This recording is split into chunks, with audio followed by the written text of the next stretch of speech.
The Dallas Stars take Game 1 of the 2020 Stanley Cup Final, and this is Cup Check. By the way, quick story. So I'm just learning how to play, so sometimes I forget stuff, and one time I forgot my cup. It wasn't competitive, it was just shinny, but I felt very unsafe. I'm like covered, and I told the guy I lined up for a face-off against, and he's just like, oh, I'd never wear my cup. What? Anyway, that was in a past life. Let's talk about this game, Game 1. Of all the Dallas Stars games that I've watched in these playoffs, that was the Dallas Starsiest. Because there's been this controversial topic. Are they boring? Now, I had people tweeting stats at me, like this stat explains why they're not boring. I believe in analytics and everything. I believe they're part of the process, and so is the eye test. When it comes to excitement, though, it's just the eye test. When was the last time you looked at a box score or like a heat map and gone, oh!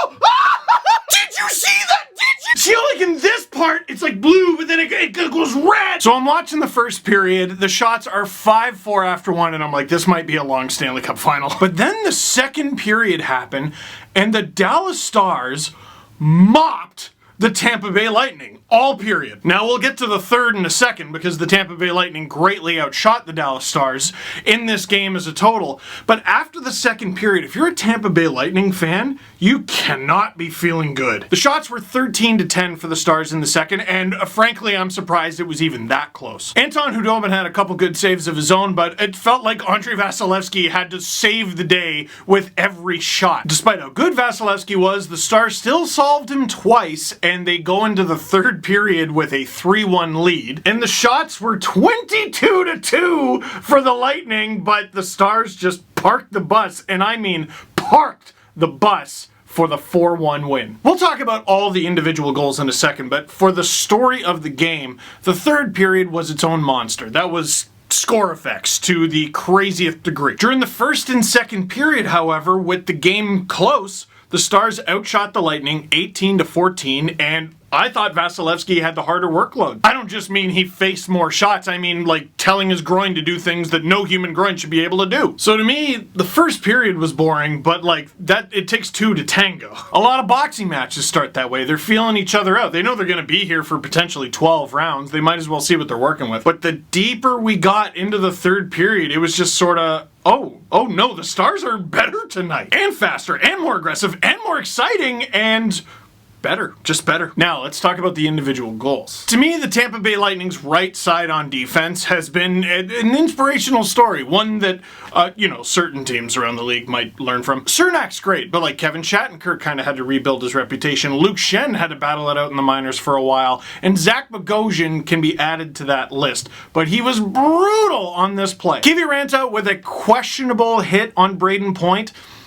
I don't know. A lot of times meatheads are like, oh, you gotta protect yourself. I do think this is a situation where Point kind of turned, but Zach Bogosian must have gotten confused by the fact that September and thought this was a preseason game. You cannot abandon the play. Like, we're not talking about, oh, he went into the corner so he missed his guy by a couple seconds. He left the Stars completely alone. All the Lightning go into a blind panic because they're down a guy. Rupe Hintz is behind the net like, I seriously? And then he just throws it in front to Joel Hanley like we all knew he would. Snipe. Keswick, Ontario's own, with his first ever NHL goal, regular season or Stanley Cup playoffs at the age of 29. What a snipe and what a story, and check this out. Every Wednesday at 6 p.m. Pacific on Sportsnet's YouTube channel and on their Facebook page, I co-host a show called NHL Chat Room with Ailish Forfar, who used to play on the CWHL's Markham Thunder, who ironically wear green, white, and black. And it's not the first time she wore a jersey looking similar to Joel Hanley's. Here she is on the York Simcoe Express, just two pro hockey players hanging out. That's Joel Hanley. I can't believe it. That's adorable. Now, the Dallas Stars are up 1-0, and the Tampa Bay Lightning, despite the fact that they've punched their ticket to the Stanley Cup Final, are doing, once again, what they've done a lot of recently, playing from behind. They've allowed the first goal, what is it, 6 straight games now? Listen, it's 2020, you might win that way, but I wouldn't recommend it. So, the Lightning, getting gritty. And if you've been watching the Dallas Stars in these playoffs, you know you're gonna have to score a dumb one. Well, here it comes. Blast from the point, Yanni Gourde, you can't even say, oh, there he is mucking it up in front of the net. He was beside it, but welcome to the NHL, where the object you use to score is made of rubber, bounces off Yanni Gourde, Rupe Hintz, hey, he gets another assist, and behind Anton Khudobin, win 1-1 game. There were only 9 shots on goal in the first period, and does that one even count? We're using the on-goal part a little generously, don't we think? And just like I tweeted last night, after the first period of play, both goal scorers in the Stanley Cup final undrafted. Saw a few people go like, what's your point? Like thinking I was implying that like Yanni Gourde is a bum. No, Joel Hanley, Yanni Gourde, it's inspirational that they weren't drafted and now here they are mucking it up and making an impact in the Stanley Cup final. Not everything's gotta be negative. Have a cookie. What kind of cookie? Listen, that's up to you, but I got a suggestion. Chocolate chip. It's a family channel. Now, second period, like I said, the Dallas Stars took over. There was a moment, there was a switch that went off where they took over. And part of the reason for that is Jason Dickinson just torturing Blake Coleman. Like if you're Tampa, right? You're like, okay, we weren't really able to dictate play in the first period, so we want to start off great. 1 minute and 9 seconds in, Blake Coleman gets a slash on Jason Dickinson, go to the box.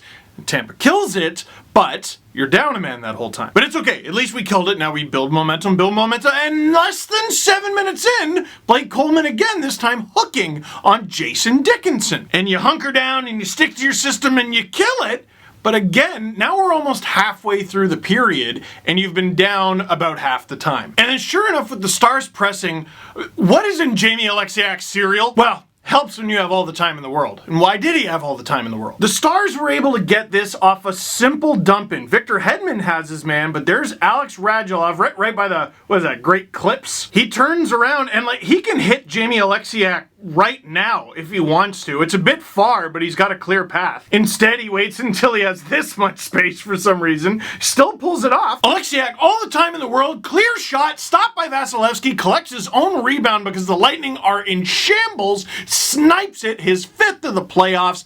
The Stars are up once again, this time 2-1. It was a great little play by the Stars, but the Lightning are not counting. Look at this, Ben and Radulov drawing in 3 guys, Luke Schenn in front, like, guys, a little help! Then dying moments of the second, the Stars don't stop, and this one's not a breakdown. Joel Kiviranta coming in, takes a shot, blocked by Mikhail Sergachev, gets the rebound right away, whack, past Andrei Vasilevsky, and you don't need a breakdown there. You don't need a mistake.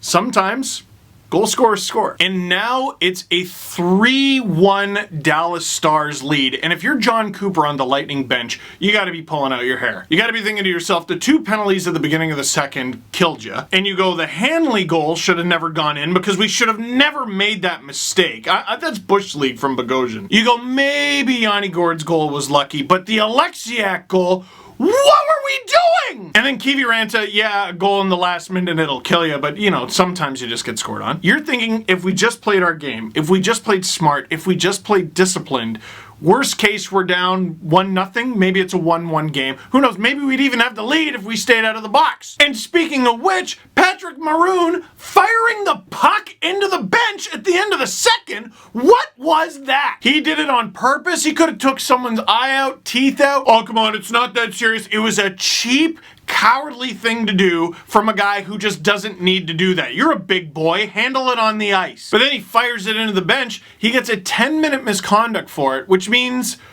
that's just quiet time. Like that's just timeout. A 10-minute misconduct barely hurts Tampa. And especially the fact that it was at the beginning of the intermission. Like, John Cooper has all this time to go, oh, okay, we're not going to have Pat for the first half of the period, and he can make all these adjustments. It's barely an issue. A 2-minute minor at the third period of the beginning of a Stanley Cup final game that you're losing by 2 goals? That's an issue, and that's what the Lightning should have been dealing with after that. Bush League, stupid garbage. But the third period begins, and weirdly, the Lightning outshoot the Stars 22-2 without Patrick Maroon to answer the question to whatever are they going to do. Can you imagine Tampa comes back and ties this thing? Dallas Stars fans would have been mad, and they would have been right. At the end of the third period, 22 shots for sounds good, but it's no good if none of them go in the net. Dallas had 2. One of them, there wasn't even a goalie in there. Jason Dickinson scores. The Dallas Stars win 4-1. I gotta say, I've gotten more respect for the Dallas Stars after that game. They are not the New York Islanders. They're not. They're a different breed. I also gotta say, I'm surprised at the Tampa Bay Lightning. The first goal against was just a complete brain fart, just flatulence of the head. Second goal was a total breakdown. The 2 Coleman penalties at the beginning of the second. The Maroon penalty at the end of the second, even though it didn't end up costing them, was What is that? First thing I thought of was Daniel Alfredsson against Scott Niedermayer on the Anaheim Ducks. And guess what? Alfredsson and the Sens lost. You just won the cup last year. Maybe don't act like a loser. So what did the Tampa Bay Lightning have to do in Game 2 to tie this series up?